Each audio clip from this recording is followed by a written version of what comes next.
So the transfer window is slamming shut on Thursday night, the 29th of January. A couple of transfer moves in the works, particularly Stellenbosch. They've been busy.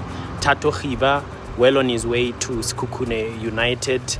Wonder Boy Makubo leaves Magesi FC, where he was on loan from Sekhukhune United. He goes to Stellies now to join Gavin Hunt. Sanele Barns, one of the influential players at Stellies, he's returning to KZN.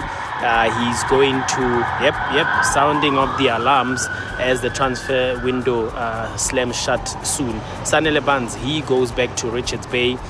They've refused a loan deal, and Richards Bay have now had to buy him outright to return to KZN. Jody Ashine, 5 months ago, he was meant to join Mamelodi Sundowns from Cape Town City. All parties involved deciding to hold off to give him a better chance to play in the FIFA World Cup for the under-20 in Chile. That move reignited in the works. He's in Johannesburg now, or in Gauteng, to finalize that move, and he's going to go on loan to Amatax. But keep it locked on all my social media platforms for some of the deadline deals that could happen, and stay tuned. Harieng.